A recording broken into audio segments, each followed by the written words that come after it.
حسبنا اللہ ونعم الوکیل نعم المولا ونعم النصیر اعوذ باللہ السمیع العلیم من الشیطان اللعین الرجیم بسم اللہ الرحمن الرحیم الحمد للہ الذی لا یبلغ مدحتہ القائلون ولا یحصی نعماءہ العادون ولا يؤدي حقه المجتهدون الذي لا يدركه بعد الهمم ولا يناله غوث الفتن الذي ليس لصفته حد محدود ولا نعت موجود ولا وقت معدود ولا أجل ممدود فطر الخلائق بقدرته ونشر الرياح برحمته ثم الصلاة والسلام والتحية والإكرام على أشرف النبيين وخاتم المرسلين سيدنا ونبينا ومولانا أبي القاسم محمد صلى الله على محمد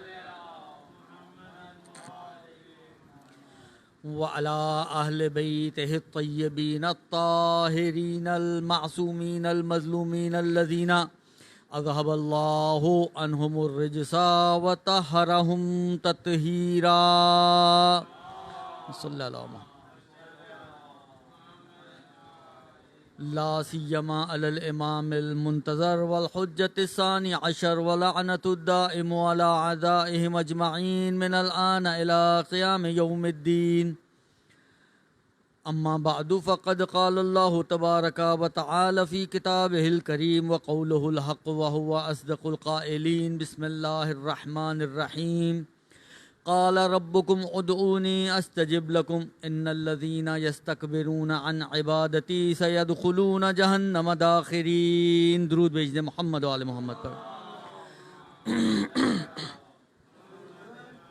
محمد و بسم اللہ الرحمن الرحیم اللهم كن لوليك الحجة ابن الحسن صلواتك عليه وعلى آبائه في هذه الساعة وفي كل ساعة وليا وحافظا وقائدا وناصرا ودليلا وعينا حتى تسكنه أرضك طوعا وتمتعه فيها طويلا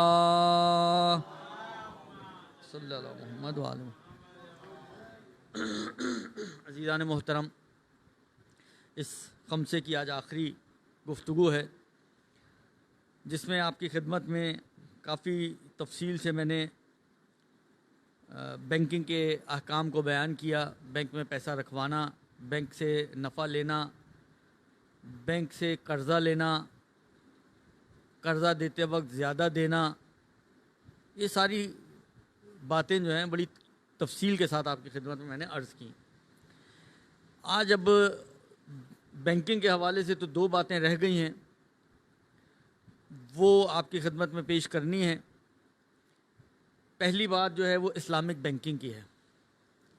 آپ نے دیکھا ہوگا کہ آج کل بہت ہی زور و شور سے تقریباً ہر بینک کوئی نہ کوئی اسلامک بینکنگ کے نام سے شعبہ بنا رہا ہے. یعنی جنہوں نے پہلے کبھی سوچا بھی نہیں تھا وہ بھی اب مجبور ہو گئے ہیں کہ ایک اسلامک بینکنگ کے نام سے ایک شعبہ بنائیں. اور بہرحال آپ کو معلوم ہے برادران اہل سنت کے اعتبار سے اس کو ان کے جو مفتی صاحب ہیں تقی عثمانی صاحب، انہوں نے اس کو جو ہے اسلامک رنگ میں جو بینکنگ کا نظام ہے ڈھالنے کی کوشش کی ہے. بہرحال وہ کہتے ہیں نا، امیر المومنین کا جملہ ہے الحکمت و ضالۃ المومن فخذوہ ولو من اہل النفاق. حکمت مومن کی گمشدہ سمجھے چیز ہے، منافقوں سے بھی ملے تو لے لو. تو اب مسئلہ یہ ہے کہ حالہ تقریباً جو باتیں انہوں نے کی ہیں، میں نے پچھلی 2 یا 3 تقریروں پہلے میں نے یہ بات عرض کی تھی کہ میں نے دیکھا ہے میزان بینک کا بروشر، اور تقریباً مجھے اس میں کوئی مشکل نظر نہیں آئی. صرف یعنی ہمارے حساب سے بھی وہ جو عنوان انہوں نے وہاں پر بیان کیے ہیں، مضاربہ ہے، مشارکہ ہے، اجارہ ہے، ہبہ ہے یا ہبہ مشروطہ ہے، بالآخر یہ ساری وہ چیزیں ہیں جو آپ کی گھروں میں موجود کتاب توضیح المسائل میں موجود ہیں. اور میں نے پہلے بھی عرض کیا تھا کہ شریعت کو آپ کے کمانے سے چڑ نہیں ہے، وہ اس بات سے اس کو کوئی الرجی نہیں ہے کہ آپ کیوں کما رہے ہیں. اگر شریعت کو کوئی چڑ ہے اور الرجی ہے تو وہ اس بات سے کہ غلط کیوں کما رہے ہیں. جب ہم صحیح طریقہ بتا رہے ہیں آپ کو، پھر بھی آپ غلط طریقے پہ جائیں. جب ایک راستہ آپ کو دکھایا جا رہا ہے کہ بھائی اس راستے پہ چلو گے سود سے بچ جاؤ گے، پھر بھی ہم سودی نظام میں جا کے پھنس جائیں، تو یہ تو ہماری حماقت ہی ہے نا. کہ شریعت آپ کو یہ نہیں کہہ رہی ہے کہ نہ کماؤ. میں نے پہلے بھی عرض کر چکا ہوں کہ کمانا تو بہت ریکمینڈڈ ہے، یعنی شریعت نے تجارت کرنے کے اوپر بہت تاکید کی ہے. کرنے سے بہتر انسان تاجر بنے، اپنا کاروبار ہو، اس کے اوپر تاکید موجود ہے. حالا اب میں اس بحث میں نہیں پڑھنا چاہ رہا، لیکن کہنے کا مقصد یہ ہے کہ شریعت آپ کو انفسائز کر رہی ہے، بلکہ برعکس جو نکمے افراد ہیں، جو کچھ نہیں کماتے، جو کچھ نہیں کرتے، گھر میں پڑے رہتے ہیں، ان کو کرٹیسائز کرتی ہے شریعت. ملعون من کلا نفسہ علی الناس، ملعون قرار دیا گیا ہے اس شخص کو کہ جو اپنا بوجھ دوسروں پہ ڈالتا ہے.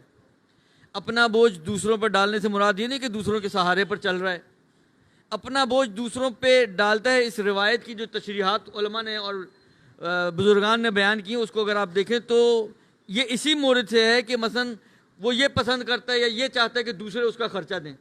گھر میں بیٹھا رہتا ہے، کوئی بہن دے دے، کوئی بھائی دے دے، وہ تو کما ہی رہے ہیں، وہ تو اچھا ہی کما رہے ہیں. ایسے لوگ آپ کو معاشرے میں بہت ملیں گے جن کی نگاہیں دوسروں کی جیبوں پہ ہوتی ہیں. بھرا ہوا ہے معاشرہ ایسے لوگوں سے. لیکن یہ کوئی پسندیدہ چیز نہیں ہے، روایت اس کو ملعون قرار دے رہی ہے. اور اس کے برخلاف روایت یہ کہتی ہے کہ تاکید کرتی ہے کہ آپ تجارت کریں، کاروبار کریں، کمائی کریں، بلکہ مستحب قرار دیا ہے کہ اگر کوئی شخص کمائی کو بڑھائے اس لیے کہ اپنے گھر والوں کی آسائشوں کو بڑھائے تو اس کے لیے مستحب ہے. آپ سوچیں، مستحب کا مطلب ہے کہ ثواب والا عمل ہے، اس کے اوپر ثواب دیا جائے گا اس کو. تو یہ شریعت کی ایک سوچ ہے. تو شریعت کمانے کی مخالفت نہیں ہے، غلط کمانے کی مخالفت ہے، سود کمانے کی مخالف ہے. وہ کہتے ہیں کہ ہم آپ کو طریقے بتاتے ہیں، شرعی طریقے ہیں، اس طریقے سے آپ کمائیں تو آپ کو صحیح مل جائے گا، سارا کام آپ کا صحیح ہو جائے گا. اچھا، ایک دو چیزیں میں آپ کی خدمت میں عرض کروں. ہماری فقہ کے حساب سے، فقہ جعفری کے اعتبار سے، مضاربہ صرف کاروبار میں ہو سکتا ہے. اجرت پر گھر دیں، یہ مضاربہ سے فرض کریں آپ کہیں کہ جی میں پیسے لگاتا ہوں، آپ جو ہیں جائیں گھر ڈھونڈیں اور باقی خواریاں آپ کریں، تو ہم دونوں پارٹنر بن جاتے ہیں، مضاربہ کرتے ہیں، ایک گھر خرید کے کرائے پر دیتے ہیں آپ. تو اجارہ مضاربہ نہیں ہے، مضاربہ صرف کاروبار میں آتا ہے. لہذا اگر کوئی کاروبار میں ایک کا عمل ایک کے پیسے، یا ایک کے کم پیسے ایک کے زیادہ پیسے، شراکت کرتے ہیں، مل ملا کر کام کرتے ہیں، یہ مضاربہ بن سکتا ہے. یہ ایک چیز. دوسری، مضاربے کی شرط ہمارے ہاں جو عام طور پہ مضاربہ، اب یہ مجھے یاد نہیں ہے کہ اس کو انہوں نے کس طریقے سے بیان کیا مضاربے کو، لیکن ہماری شریعت میں کم سے کم مضاربے میں پروفٹ ریشو رکھنا صحیح ہے. آپ کہیں کہ جی مثلا فرض کریں میں کہتا ہوں جی پیسہ میں لگاتا ہوں، محنت آپ کریں، 50-50، 50% جو بھی پروفٹ ہوگا آپ کا، 50% جو بھی پروفٹ ہوگا وہ میرا. یا آپ کہیں کہ کیونکہ پیسہ میں لگا رہا ہوں صحیح ہے، محنت تو ہے لیکن محنت ایک دفعہ کی ہے.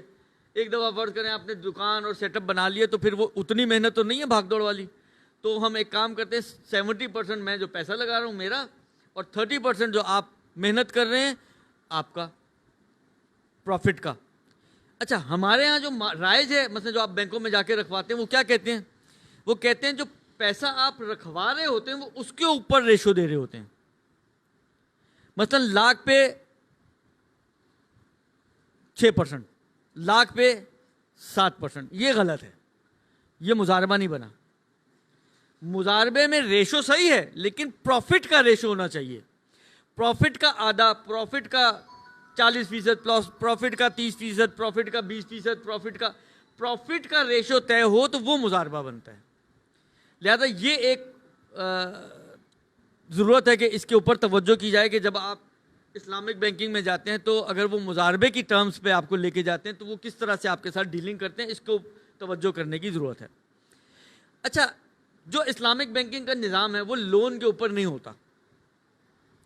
آپ یہ جتنی بھی اسلامک بینک کی برانچز ہیں، آپ کہیں جی مجھے گھر بنانا ہے، لون دے دو مجھے. نارمل بینک پہ جاتے ہیں، آپ کہتے ہیں جی گھر بنانا ہے، مجھے لون چاہیے، وہ جو بھی ان کی فارمیلٹیز ہیں وہ پورا کر کے پیسہ آپ کے ہاتھ میں دے دیتے ہیں کہ یہ جی قرضہ ہے جو ہم آپ کو دے رہے ہیں، اور آپ کو اس کا مارک اپ مثلاً 14, 15, 20 جو بھی پرسنٹیج ہے وہ آپ کو ہمیں پے کرنی ہے. یہ نارمل بینکنگ میں یہ ہوتا ہے. یہ اب تک کی ہماری گفتگو کا موضوع تھا کہ یہ سود ہے، حرام ہے، جائز نہیں ہے. ہاں اگر بینک گورنمنٹ کا ہے، کافر ہے، تو اس کے اندر کچھ گنجائشیں نکلتی تھی جو بیان ہو چکی. اب ہم بات کریں اسلامک بینکنگ کی. آپ نے کہا جی قرضہ چاہیے، کہتے ہیں ہم قرضہ نہیں دیتے یار، مجھے ضرورت ہے پیسوں کی، مجھے گھر لینا ہے. کہتے ہیں ٹھیک ہے ہم آپ کو گھر دلوا دیں گے، قرضہ نہیں دیں گے. اچھا کیا کریں گے؟ ایک شکل جو وہ بناتے ہیں، 2-3 صورتیں بن سکتی ہیں، جو میں نے نام لیے سارے وہ سب آ سکتے ہیں اس میں. مثلا فرض کریں وہ ایک شکل یوں بناتے ہیں، کہتے ہیں کہ چلو آپ کے پاس کتنے پیسے ہیں، گھر کتنے کا ہے؟ آپ نے کہا جی 25 لاکھ. آپ کے پاس کتنے پیسے ہیں؟ آپ نے کہا جی 5 لاکھ، جو ڈاؤن پیمنٹ کے طور پہ آپ دینا چاہ رہے ہیں. نے کہا چلو ٹھیک ہے، ایک کام کرو، 5 لاکھ آپ کے، 20 لاکھ میں آپ کو دیتا ہوں، لیکن میں آپ کو لون نہیں دے رہا ہوں. ہم دونوں مل کر، یعنی میں بینک اور آپ زید، ہم دونوں مل کر ایک پراپرٹی خریدتے ہیں شراکت میں. اس کو مشارکہ کہا جاتا ہے. فقہ اصطلاح میں آپ دیکھیں گے مشارکہ یعنی شراکت داری، پارٹنرشپ. پارٹنرشپ میں اور آپ مل کر ایک پراپرٹی خریدتے ہیں.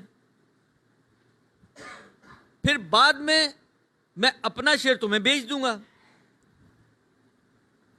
اور کیونکہ تم یکمشت مجھے پیسے نہیں دے سکتے تو میں آپ کو قسطوں میں بیچ دوں گا. لیکن قسطوں میں جب میں آپ کو اپنا شیئر بیچوں گا تو 20 لاکھ کی بجائے آپ کو مثلاً 23 لاکھ مجھے پے کرنے پڑیں گے.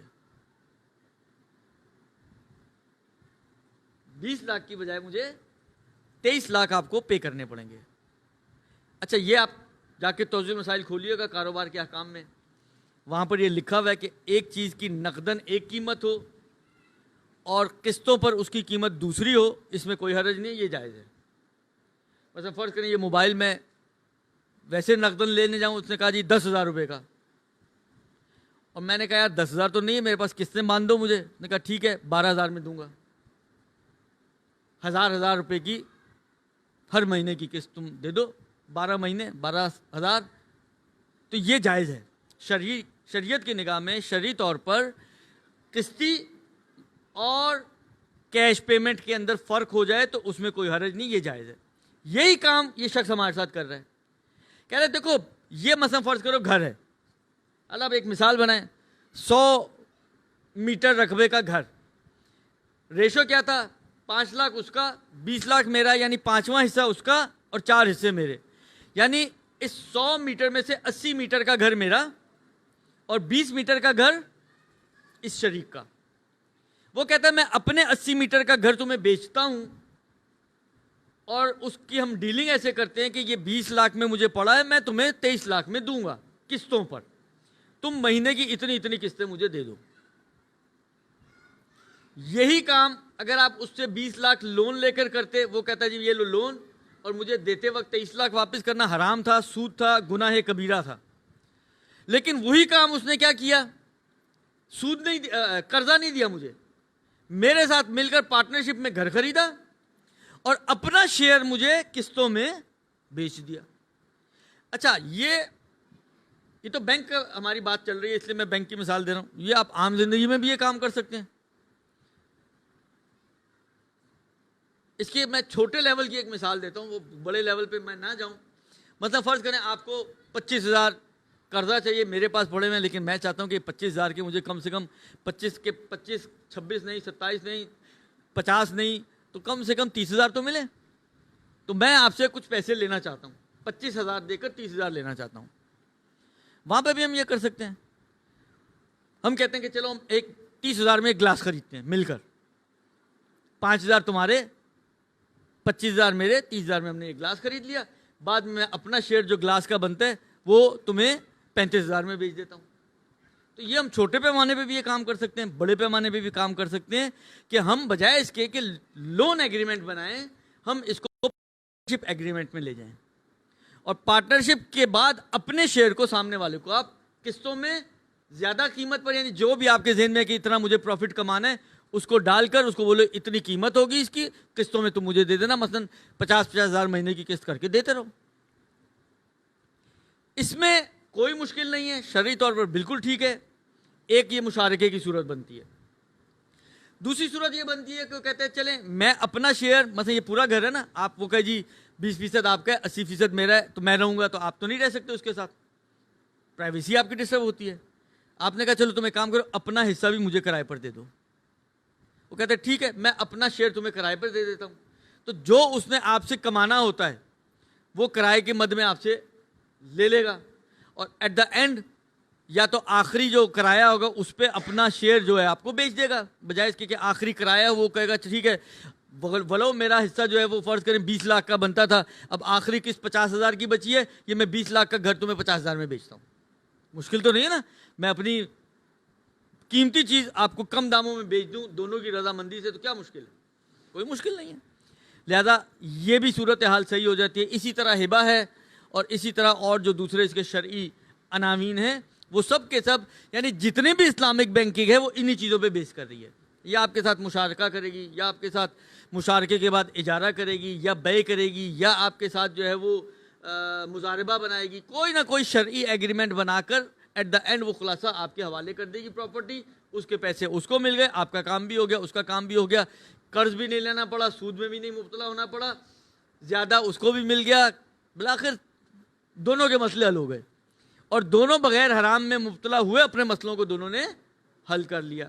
تو یہ ہے اسلامک بینکنگ کا نظام، کوئی مشکل نہیں ہے. اب یہ اسلامک بینکنگ برانچ چاہے کسی کافر نے اسٹینڈرڈ چارٹر نے اپنے یہاں کھول لیو تو چلے گا وہ بھی اسی طریقے پہ. اچھا ممکن ہے آپ کہیں یار ہمیں تو پتہ بھی نہیں چلتا، جب لون لینے جاتے ہیں تو جو فارم دیتے ہیں ابھی بھی فارم تو وہی دے رہے ہیں، اتنے ہی سائن کرواتے ہیں. ہو سکتا ہے انہوں نے جو کلوز درمیان میں لکھا، ہم کتنا پڑھتے ہیں، آج تک آپ میں سے کسی نے اکاؤنٹ کھولنے سے پہلے پورا فارم پڑھا ہو؟ شاید آٹے میں نمک کے برابر لوگ ہوں گے جو وکیل ٹائپ کے لوگ ہوں گے، ان کو کوئی دماغ میں کوئی خنداس ہوتا ہو تو وہ پڑھتے ہوں گے، ورنہ نارمل آدمی تو کہتے یہ بتاؤ سائن کا کرنا ہے، وہ کاٹیاں مار کے دے دیتے اس پہ سائن کر دو. آپ بھی آنکھیں بند کر کے سائن پہ سائن، سائن پہ سائن، 8 10 12 15 سائن کیے، فارم اس کے ہاتھ میں پکڑایا، آپ کا اکاؤنٹ کھل گیا. آپ کو خود نہیں پتا ہوتا کہ آپ نے ڈیل کیا کیا اس کے ساتھ، آپ کا ایگریمنٹ کس بات پر ہوا ہے. یہ 90% جو عوام ہے وہ نابلد ہے اس بات سے کہ انہوں نے کس چیز کے اوپر موافقت کی ہے بینک کے ساتھ. ہوتا بھی ہے بعض اوقات جب آپ پھنستے ہیں تو وہ پھر وہ فارم نکال کے وہ پتلا پتلا جو چھوٹا چھوٹا لکھا ہوا ہوتا ہے نا وہ دکھاتے ہیں کہ دیکھو اس کو غور سے پڑھو کیا لکھا ہوا ہے. یہ وہ آپ کے اگینسٹ ہی بات جاری ہوتی ہے. تو یہ سارے سلسلے چل رہے ہوتے ہیں. تو اس میں کوئی مشکل نہیں ہے، سب صحیح ہے، چاہے کافر بینک کے اندر ہو، گورنمنٹ بینک کے اندر، کسی بھی بینک میں ہو، اس میں کوئی مشکل نہیں ہے. لہٰذا اس میں اپنی نیت کو بدلیں، اپنی نیت کو چینج کریں، یوں سوچیں یوں کریں، اس کی کوئی ضرورت نہیں. سمپل سا آپ جا کے اس سے یہ کام کر سکتے ہیں. البتہ ایک مشکل آتی ہے، اب میں اس کے آپ کو جو آغا سیستانی کے استفتاء والے افراد ہیں ان سے جو بات چیت ہوئی وہ بھی میں آپ کی خدمت میں عرض کر دیتا ہوں. ایک مشکل جو آتی ہے وہ یہ آتی ہے کہ اگر آپ نے وقت پر اپنی قسط پے نہیں کی تو وہ لیٹ سرچارجز آپ سے لیتے ہیں. اچھا انہوں نے اہل سنت دوستان نے تو اپنے حساب سے اس کو حل کیا ہے مسئلہ. وہ کہتے ہیں کہ یہ لے کر ہم ان کو نہیں دیتے، کسی کو بھی نہیں دیتے، اس کی طرف سے صدقہ کر دیتے ہیں. لیکن مشکل یہ ہے کہ لینا ہی غلط ہے. لینے کے بعد کیا کریں یہ بعد کا مرحلہ ہے، پہلے لینا جائز ہو تو بات آئے گی نا کہ اب کرنا کیا اس کا. ہمارے اعتبار سے یہ جو ٹائم پیریڈ کے اگینسٹ پیسہ ملتا ہے یہ بھی سود ہی کی طرف چلا جاتا ہے. مثلا فرض کریں میں نے 1 مہینے کے لیے لیا تھا قرضہ، کسی کو میں کہتا ہوں یار مجھے 1 مہینہ اور دو تو میں 50 روپے تمہیں بڑھا دوں گا، یہ سود بن گیا. چاہے پہلے اس نے کچھ بھی نہیں لیا ہو لیکن جو 50 روپے میں ٹائم بڑھانے کے اس کو دے رہا ہوں یہ سود ہو گیا. تو یہ ایک مشکل آتی ہے ہمارے ہاں کہ اس کو شرعی طور پر ابھی تک فقہا سے کوئی حل اس کا نہیں نکلا کہ اس کو کس طریقے سے، وہ جو طریقہ حل کا وہ کرتے ہیں وہ مانتے نہیں ہمارے فقہا، کہتے ہیں اس سے فرق نہیں پڑتا، یہ سود ہی رہے گا. اور ہماری فقہ کے حساب سے کم میری معلومات میں نہیں ہے کہ ابھی تک یہ مسئلہ حل ہوا ہو. تو اب کریں کیا؟ اب 2 افراد ہیں، مشکل یہ ہے کہ دونوں کے جواب اتفاق سے الگ الگ آئے ہیں. اب کیا کیا جائے مجھے خود نہیں معلوم.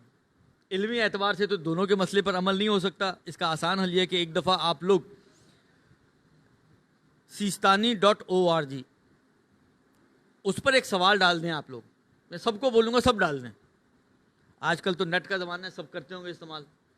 sistani.org, اس کے جب آپ کھائیں گے تو نیچے آپ جائیں گے نا اس کے پیج کے, تو نیچے لینگویجز دی ہوئی ہیں, انگلش, اردو, عربی, فارسی. آپ اردو پہ کلک کریں, اس میں آپشنز دیے ہوئے ہیں کہ آپ سیرت پڑھنی ہے آغا کی, کتابوں کو دیکھنا ہے آغا کی, آغا کے جو سوال جواب ہوئے ہیں ان کو دیکھنا ہے, یا آغا سے سوال پوچھنا ہے, سوال کرنا ہے.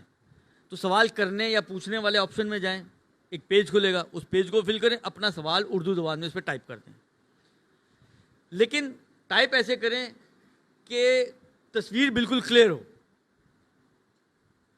کہ یہ اسلامک بینکنگ ہے جو یا مضاربہ یا مشارکہ یا اس قسم کا کوئی کام کرتے ہیں, لیکن لیٹ ہونے کی صورت میں ایکسٹرا چارج لیتے ہیں. سوال آپ نے جو بنانا ہے وہ یہ بنانا ہے, وہ میں آپ کو بتا رہا ہوں, اس پہ غور کیجیے گا, سوال نہ چینج کیجیے گا. سوال یہ بنائیے گا کہ یہ پہلے تھوڑی سی ڈسکرائب کر کے کہنا, سوال ہمارا یہ ہے کہ اگر ہم شروع سے ہی یہ قصد اور نیت کر لیں کہ ہم لیٹ نہیں ہونے دیں گے, تو ایسی صورت میں کیا ہم اس مشارکے یا مضاربے یا جو بھی یہ صورت میں وہ ہمیں پیسہ دیتے ہیں اس سے فائدہ اٹھایا جا سکتا ہے یا نہیں. یہ سوال آپ بھیج کے دیکھیں کیا جواب ملتا ہے, کیونکہ دونوں افراد کی باتیں ٹکرا رہی ہیں, اور ٹکرانے کا قاعدہ یہ ہے کہ آپ ایک دفعہ دوبارہ سے ان سے سوال پوچھ لیں اور ریٹن استفتاء آپ کے پاس آ جائے گا, تو وہ آپ کے لیے ایک حجت بن جائے گا. ایک کویت میں ہوتے ہیں آغا, مرتضیٰ مہری ان کا نام ہے, آغا کے استفتاءات کے جوابات دیتے ہیں, کویت میں بیٹھ کر دیتے ہیں جواب. ان سے میں نے 2-3 دفعہ پوچھا یہی بات جو میں نے آپ کو بتائی کہ بھائی یہ مسئلہ تو ہوتا ہے, لیٹ چارج وہ لیتے ہیں, لیکن اگر میں شروع سے ہی یہ قصد رکھوں, ارادہ رکھوں اور نیت رکھوں کہ میں لیٹ ہونے نہیں دوں گا, بھائی لیٹ ہوگا تو لیٹ چارج کی بات آئے گی نا, میں لیٹ ہونے نہیں دوں گا, میں وقت پر قسطیں بھرتا رہوں گا, تو آیا اس صورت میں یہ گھر ان سے لے سکتا ہوں؟ تو انہوں نے 2-3 دفعہ یہی جواب دیا کہ ہاں ہو سکتا ہے, کوئی مشکل نہیں ہے. لیکن ایک قم میں آغا ہوتے ہیں, آغا شہیدی ان کا نام ہے, بہت علمی آدمی ہیں, بہت دقیق آدمی ہیں. ان سے جب بھی پوچھا کہ انہوں نے منع کیا. اچھا مجھ سے اگر آپ پوچھیں میری رائے, جو طالب علمانہ رائے اگر پوچھیں, تو شاید آغا شہیدی کا قول مجھے بہتر لگتا ہے. علمی اعتبار سے آغا شہیدی کی بات زیادہ مضبوط لگتی ہے مجھے جو وہ بات کرتے ہیں. لیکن پھر بھی میں آپ کو کہوں گا کہ ایک استفتاء بھیج دیں, ہاں اور نہ دونوں میں سے جو بھی آئے گا اس کا فیصلہ خود بخود ہو جائے گا. تو یہ ہو گیا جناب علی اسلامک بینکنگ کا مسئلہ. سسٹم وائز کوئی مشکل نہیں ہے, بس یہ ایک مشکل ہے, یہ اگر حل ہو جائے کسی بھی طریقے سے تو مسئلہ حل ہو سکتا ہے. یہ تو ایک بات ہوگی. دوسری بات جو آج آپ کی خدمت میں پیش کرنی تھی, جو کل بھی میں نے بہت ہی اشارہ کیا تھا کہ یہ بات میں یاد رہی تو عرض کروں گا, وہ ہے کہ بینک میں جاب کرنا. دیکھیں بینک کا نام سنتے ہی ہمارے ذہنوں میں آتا ہے کہ بینک کی جاب, اوہ یہ تو ہے ہی حرام.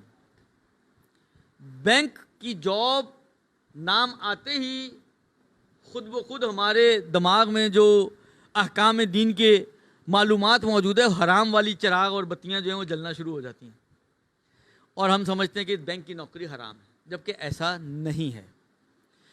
اچھا بہت سے دیندار افراد جو دینی گھرانوں سے تعلق رکھتے ہیں, جب ان کی بیٹیوں کے رشتے آتے ہیں تو اکثر نے مجھے یعنی کافیوں نے یہ سوال پوچھا کہ آگا لڑکا جو ہے بینک جاب کرتا ہے, اس کو بیٹی دیں یا نہ دیں.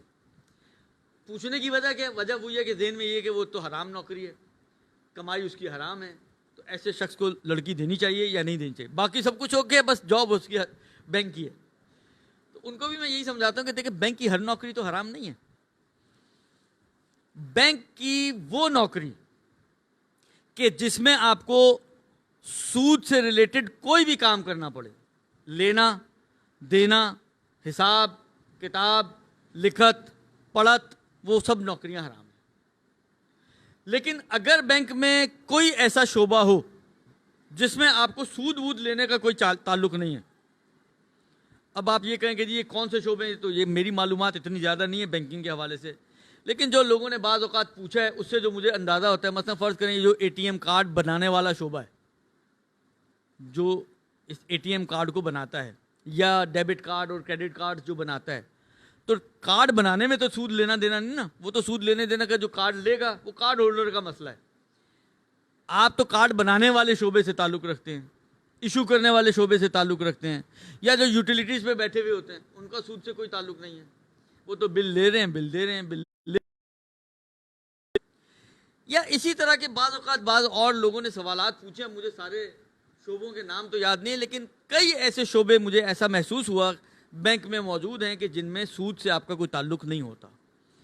کیشیئر یقیناً ایسا شعبہ ہے کہ جس کو سود سے لین دین کا کام اس کا پڑتا ہے, اس لیے کہ پیسے لے رہا ہے, پیسے دے رہا ہے. کئی انٹریز ایسی ہوں گی جن میں وہ سود دے رہا ہوگا, کئی انٹریز ایسی ہوں گی جس میں وہ سود لے رہا ہوگا. اسی طریقے سے مینیجر جس کو ہر انٹری کے اوپر سائن کرنا ہے, تو وہ جو ہے اس کے سائن کے بغیر تو کوئی کام چلتا نہیں ہے, تو اس کا سود سے ریلیٹڈ کام ہے. جو حساب کتاب مینٹین کر, اچھا پہلے سارا کچھ مینول ہوتا تھا تو مینول میں زیادہ تصور زیادہ آسانی سے سمجھ میں آتا ہے کہ جو مینولی بیٹھ کے کھاتے لکھ رہا ہے کہ آپ نے مثلا کتنا قرضہ لیا اور کتنا سود آپ نے اب تک واپس کیا اور کتنا سود ابھی باقی ہے, تو وہ کیلکولیشنز کر رہا ہے سود کی, حساب کتاب کر رہا ہے سود کا. یہ سارے شعبے وہ ہیں کہ جو سود سے انوالوڈ ہیں, اور ان سب شعبوں میں کام کرنا حرام ہے. اچھا جی, کام ہو گیا حرام. مومنین کی ایک بہت بڑی تعداد اور دیندار مومنین کی تعداد, میں نے عرض کیا نا کہ سب اوکے ہوتا ہے, صرف یہی مشکل آتی ہے ان میں, وہ بینک میں کام کر رہے ہیں. اچھا, اور بہت سے ایسے بھی ہیں جو کیشیئر ہیں, جو مینیجر ہیں, تو اس قسم کے مشکلات میں پھنسے تو ہوئے ہیں. اب نوکری تو ہو چکی ہے, اب کریں تو کیا کریں؟ تو کیا فوری طور پہ نوکری چھوڑنا واجب ہے؟ اگر مسئلہ پوچھے تو جی ہاں. اگر کوئی آپ میں بینکر ہے تو معذرت کے ساتھ مسئلہ یہی ہے کہ بھلے کیونکہ حرام کام میں مبتلا ہو رہے ہیں تو شریعت, آگے آپ لوگ آگے آ جائیں دوستو ذرا, تاکہ پیچھے آنے والوں کو مسئلہ نہ. ایک درود بھیج دیں محمد آل محمد پر.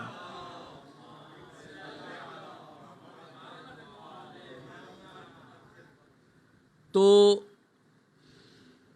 مسئلہ تو یہی ہے اپنی جگہ پر کہ جو بھی بینک کے کسی ایسے شعبے میں کام کر رہا ہے جو سود سے ریلیٹڈ ہے, اس کے لیے بینک میں نوکری کرنا حرام ہے اور فوری طور پہ نوکری چھوڑنا واجب ہے. اب انما الکلام وہ یہ بحث آ سکتی ہے کہ جی کوئی اگر آپ نے کہا فوراً چھوڑ دو تو میں تو سڑک پہ آ جاؤں گا, اس لیے کہ جتنا لون میری گردن پر ہے بینک کا, جب وہ کٹے گا تو شاید مجھے ہی کچھ جیب سے دینا پڑے, کوئی بچے گا ہی نہیں میرے پیچھے. یا یہ کہ چلیں میں نے چھوڑ بھی دی, تو آج کل جو اقتصادی حالات چل رہے ہیں, اچھے خاصے لوگوں کو نوکریوں سے نکالا جا رہا ہے, تو میں کرتا ہوا نوکری چھوڑ دوں تو میں تو بالکل ہی مشکل میں پھنس جاؤں گا. صرف ایک صورت بنتی ہے, وہ بھی اتنی حد تک کہ جب تک آپ کی کوئی مشکل حل نہ ہو آپ کو اجازت مل سکتی ہے کہ آپ نوکری کو کنٹینیو کریں. ایک صورت ہے صرف, اور وہ صورت یہ ہے کہ اگر یہ نوکری چھوڑنا آپ کے لیے حرجی ہو جائے. حرج کا مطلب کیا ہے؟ ناقابل برداشت زحمت و مشقت. اچھا, اب یہ کہ آپ واقعا ناقابل برداشت زحمت و مشقت میں مبتلا ہوں گے یا نہیں ہوں گے, یہ ہر شخص اپنا خود طے کرے گا, اپنے اور اپنے خدا کو حاضر ناظر جانتے ہوئے. آپ کے لیے میں نہیں طے کر سکتا کیونکہ یہ شخصی مسئلہ ہے, ذاتی مسئلہ ہے. ممکن ہے ایک سچویشن آپ کے لیے ایسی بنتی ہو, میرے لیے نہ بنتی ہو, کیونکہ میرے پاس پیچھے کچھ سرمایہ موجود ہے. میں اگر ابھی چھوڑ بھی دیتا ہوں تو میں 4-5 سال تک بیٹھ کے بھی کھا سکتا ہوں, 4-5 سال تک تو مل ہی جائے گی نوکری. اب اتنا بھی گزرا گیا حال نہیں ہوا کہ آپ کہیں 5 سال میں بھی کوئی نوکری نہ ملے. تو مثلا ممکن ہے میرے لیے نہ ہو ایسی سچویشن, لیکن آپ اگر ابھی چھوڑ دیں گے تو آپ کے لیے ہو. تو یہ ہر شخص, ہر انڈیویجول کا ذاتی اور پیور اپنا مسئلہ ہے. انسان اپنے آپ کو دھوکہ دے سکتا ہے, دوسروں کو دھوکہ دے سکتا ہے, مگر خدا کو دھوکہ نہیں دے سکتا. یہ یاد رکھیے گا. لہذا آپ اپنے اور اپنے خدا کو حاضر ناظر جانتے ہوئے طے کریں گے کہ یہ آپ کے لیے ناقابل برداشت زحمت و مشقت کا سبب بنے گا چھوڑنا ابھی یا نہیں بنے گا. اگر آپ کہتے ہیں کہ نہیں بنے گا تو چھوڑنا واجب. اگر آپ کہتے ہیں کہ بنے گا تو اتنی حد تک کہ آپ کو کوئی دوسری آلٹرنیٹ نوکری مل جائے جس میں آپ کا کم سے کم چولہا چل پڑے, اس حد تک آپ کو ویٹ کرنے کی اجازت مل جائے گی. لیکن یہ نہیں کہ اب آپ کہیں ویٹ کرنے کی اجازت مل گئی تو آپ سکون کا ایک لمبا سا سانس لیں, اب دیکھی جائے گی. نہیں, دیکھی نہیں جائے گی. واجب ہے فوری طور پر کہ آپ ڈھونڈنے پہ لگے رہیں. اگر ڈھونڈنے میں کوتاہی کریں گے تو پھر گناہ کا سلسلہ شروع ہو جائے گا. ڈھونڈنے کی کوشش کرتے رہیں تو آپ پہ کوئی گناہ نہیں آئے گا اس مدت تک کہ جب تک کہ آپ کو کوئی آپ کے حساب سے مناسب نوکری نہ مل جائے.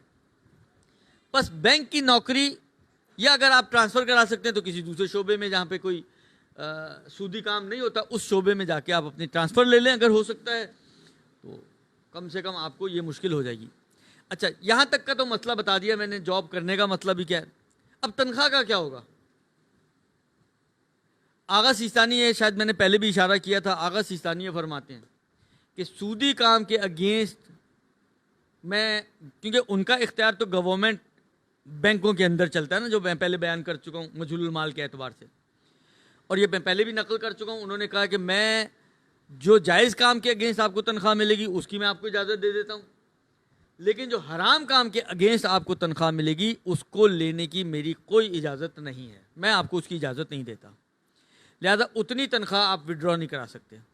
فرض کریں آپ پورا دن, اب یہ ایک آپ کو اندازہ لگانا پڑے گا, آپ پورا دن سے 8 گھنٹے کی جاب ہے, 8 گھنٹے میں سے آپ کہیں جی میں 1 گھنٹہ روز کا مل ملا کر پورا یہ جو میرا کام بنتا ہے 1 گھنٹہ سودی کام بنتا ہے, تو اپنی تنخواہ کو 30 دنوں پہ تقسیم کریں, ہر دن کو 8 گھنٹوں پہ تقسیم کریں, تو 1 گھنٹے کی جو تنخواہ بنتی ہے ہر روز کے حساب سے 30 دن کی, اتنی تنخواہ کہ آپ مستحق نہیں بنیں گے آغا سیستانی کے نظریے کے حساب سے گورنمنٹ بینک میں اور سیمی گورنمنٹ بینک میں. باقی جو پرائیویٹ بینک ہے اس میں بھی آپ مالک نہیں بنتے ہیں.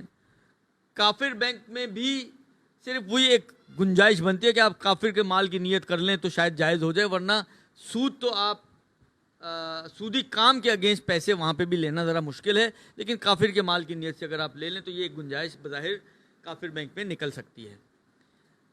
یہ تقریباً بینکنگ کے جو موٹے موٹے مسائل تھے ان 5 دنوں میں آپ کی خدمت میں نے عرض کر دیے. کل ایک سوال پوچھا گیا تھا, بس اس کا جواب اگرچہ وقت تو نہیں ہے بہت زیادہ میرے پاس, لیکن جواب دے کے میں آپ کی زحمت کو تمام کر دوں. کسی نے مجھ سے سوال یہ پوچھا, ہمارے ایک دوست نے, کہ جی یہ جو کل آپ نے انشورنس کا مسئلہ بتایا تو اس کی خمس کا بھی مسئلہ بتا دیں. دیکھیں جن صورتوں میں انشورنس کا پیسہ آپ کو لینا جائز ہے اور وہ آپ کے ہاتھ میں آتا ہے, تو جب آپ کے ہاتھ میں میچور ہونے کے بعد وہ پیسہ آئے گا تو اس وقت آپ اس پیسے کے مالک بنیں گے. ٹھیک ہے نا, کوئی بھی بینک ہو, جس دن آپ کے ہاتھ میں آئے گا اس دن آپ مالک بنیں گے. اس میں سے جو اماؤنٹ آپ نے خود پے کی ہے وہ مائنس کر دیں, اگر تو اس کی خمس پے ہو چکی ہے تو مائنس کر دیں, ورنہ جو ایکسس آپ کو مل رہا ہے, جو ادارے کی طرف سے آپ کو مل رہا ہے, اگر تو گورنمنٹ کا ادارہ ہے تو وہ جو ایکسٹرا اماؤنٹ ہے اس کا آدھا تو ویسے ہی آپ کو صدقہ کرنا ہے.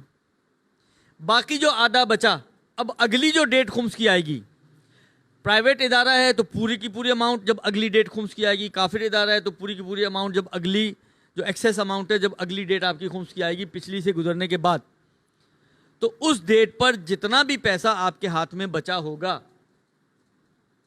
یا جتنا بھی پیسہ آپ انویسٹ کر چکے ہوں گے اور وہ ڈوبا نہیں ہو, تو اس سارے پیسے کا خمس دینا آپ پر واجب ہو جائے گا.